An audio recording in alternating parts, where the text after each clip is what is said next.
Welcome friends weather news Gujarati મારી YouTube ચેનલમાં સર્વે મિત્રોનું હાર્દિક સ્વાગત છે। મિત્રો ચેનલને સબસ્ક્રાઈબ ના કર્યું ચેનલને સબસ્ક્રાઈબ કરી વિડીયોને લાઈક આપી દેવું અને વિડીયોને તમામ ગ્રુપમાં શેર પણ કરી દેવું। હવે આજના વિડીયોની અંદર માહિતી આપવાની છે કે હવે જે અરબી સમુદ્રની અંદર એક વાવાઝોડું જે સાયક્લોન બની રહ્યું છે તેના વિશે વિશેષ માહિતી આપણે આજના વિડીયોની અંદર આપવાની છે। વિડીયોને છેલ્લે સુધી જોવાનો અને વિડીયોને લાઈક આપવાની, ચેનલ પર નવા હોય ચેનલને સબસ્ક્રાઈબ કરો અને વિડીયોને તમામ ગ્રુપમાં શેર કરવાનો રહેશે। આજના વિડીયોની અંદર વાત કરીએ તો જે અરબી સમુદ્રની અંદર સાયક્લોન બનવાનું છે 21 તારીખની આસપાસ અરબી સમુદ્રની અંદર એક મોટું સાયક્લોન બનવા જઈ રહ્યું છે અને એની 22 તારીખથી સમગ્ર ગુજરાત રાજ્યની અંદર અસર થશે અને આ અસર થશે એટલે સમગ્ર ગુજરાત રાજ્યની અંદર જે ગરમીનું વાતાવરણ છે, જે ટેમ્પરેચર છે એ ડાઉન થતું જોવા મળશે। જેમાં અત્યારે 40 થી 42 ડિગ્રીની રેન્જમાં જે અત્યારે ટેમ્પરેચર ચાલી રહ્યું છે તે ટેમ્પરેચર ડાઉન થતું જોવા મળશે અને પછી વરસાદની જે શરૂઆત થશે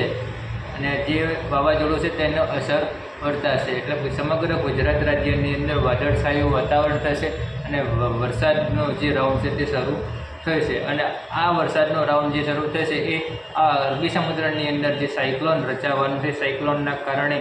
આ વરસાદની શરૂઆત થવાની છે એટલે કે આ વાવાઝોડાના કારણે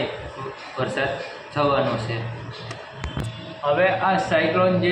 બની રહ્યું છે અત્યારે હાલ તેની ગતિવિધિ જે મુજબ લાગી રહી છે અરબી સમુદ્રની અંદર આ સાયક્લોન મુંબઈ, સુરત અને મુંબઈના ઉત્તર ભાગની અંદર સમુદ્રની અંદર સાયક્લોન અત્યારે હાલ તૈયાર થઈ રહ્યું છે મિત્રો। અને આ સાયક્લોન જે તૈયાર થશે પછી આની કઈ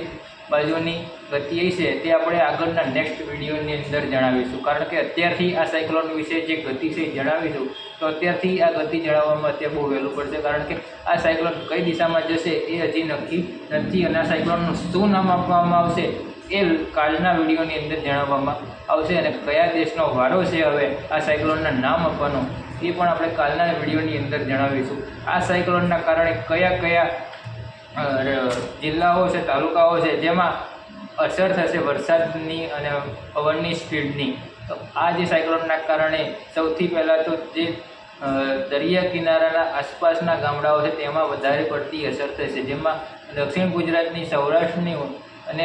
કચ્છના વિસ્તારોની અંદર અસર ઓછી વર્તાશે, પણ દક્ષિણ ગુજરાતની આસપાસના ગામો જેમાં સુરત, વલસાડ, કારણ કે આ જ જગ્યા એ છે કે મુંબઈની આજુબાજુના વિસ્તારો આ જ જગ્યા છે એ કે જ્યાં આગળ સાયક્લોન ક્રિએટ થઈ રહ્યું છે અત્યારે હાલ લો પ્રેશર સિસ્ટમ સક્રિય થઈ રહી છે, લો પ્રેશર સિસ્ટમ બની રહી છે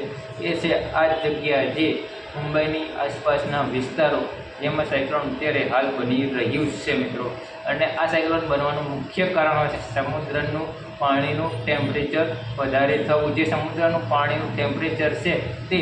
મેક્સિમમ 30 ડિગ્રીથી ઓછું ટેમ્પરેચર હોય તો આ નોર્મલ પરિસ્થિતિ ગણાય, પણ સમુદ્રના પાણીનું ટેમ્પરેચર 31થી પ્લસ થાય એટલે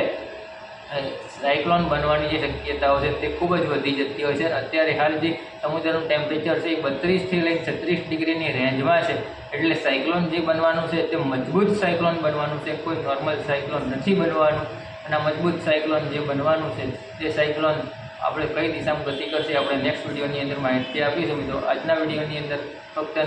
આટલું જ।